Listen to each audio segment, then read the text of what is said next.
La consommation d'eau non potable expose à de maladies mortelles telles que la diarrhée, le choléra, la typhoïde, la dysenterie et l'hépatite A.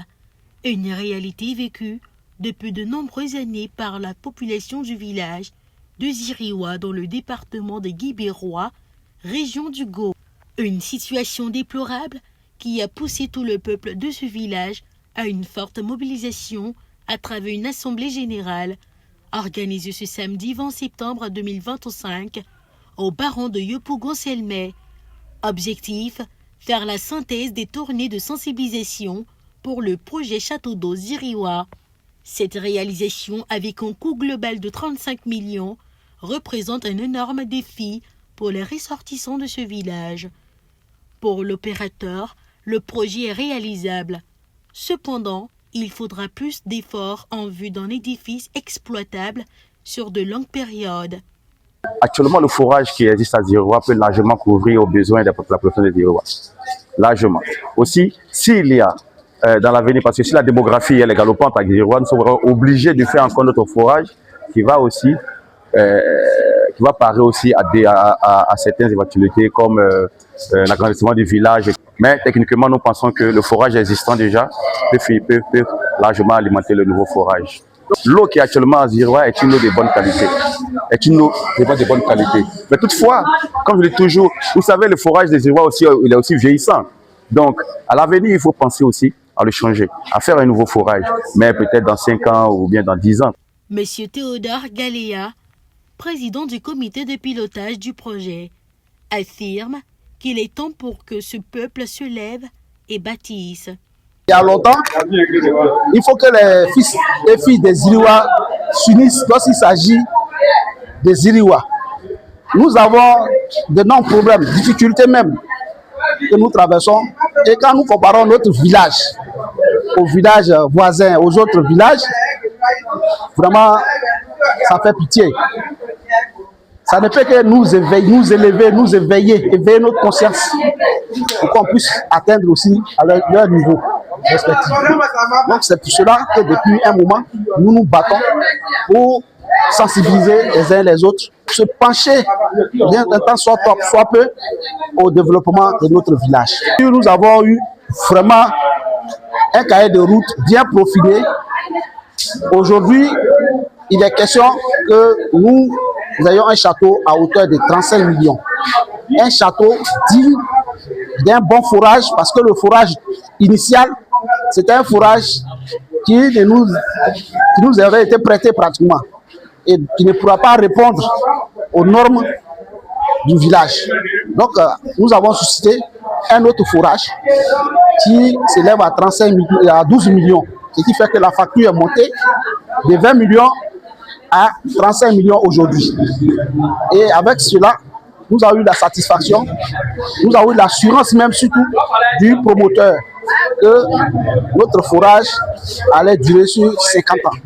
Lorsqu'il s'agit des Ziriwa, on doit répondre positivement.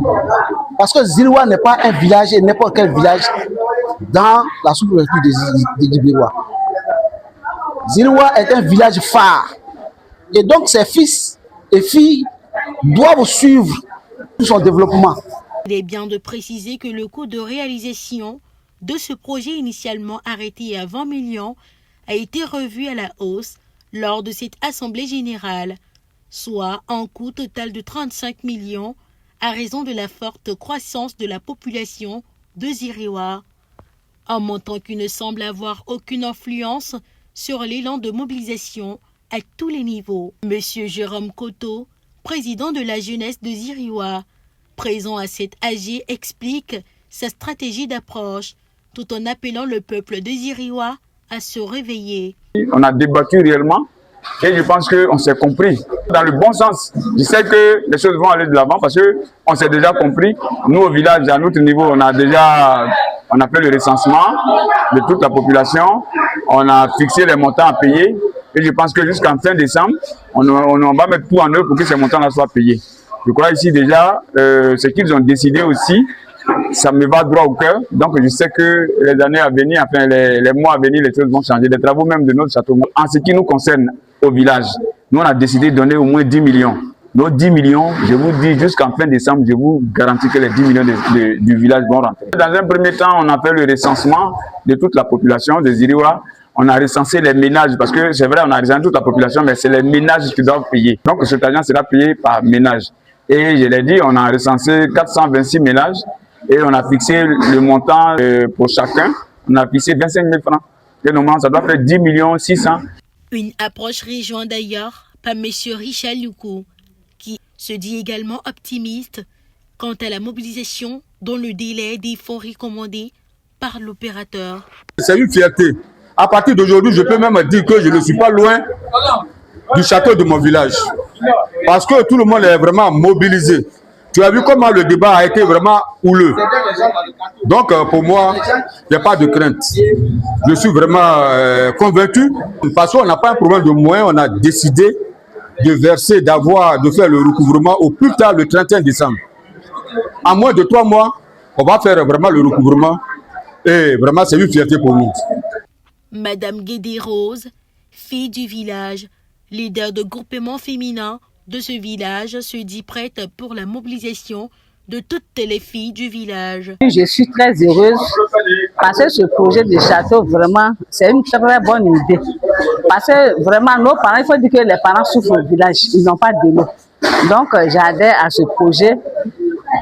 Et par rapport aux cotisations, je suis prête à sensibiliser les filles de mon village, même au-delà même. Donc, parce qu'il faut dire que quand nous partons au village, nous ne sommes pas épargnés. Hein. Nous chargeons l'eau comme les autres, comme toute autre personne. Parce que tu vas au village pour 2 jours. Peut-être 2 jours, une femme va te donner de l'eau. Mais si tu fais 1 semaine, tu es obligé de charger l'eau. Donc, vraiment, je sensibilise toutes les filles de mon village à s'adhérer à ce projet pour qu'on puisse vraiment atteindre notre objectif. Soulignant qu'un château d'eau répond à une demande et à la création d'une pression d'eau courante dans le réseau de distribution, d'où la qualité du matériel et la résistance du forage face à une démographie galopante constituant des défis majeurs. Cependant, malgré ces défis, le peuple de Ziriwa se doit de lever la tête et retrouver sa place de leader dans le Grand Guibérois.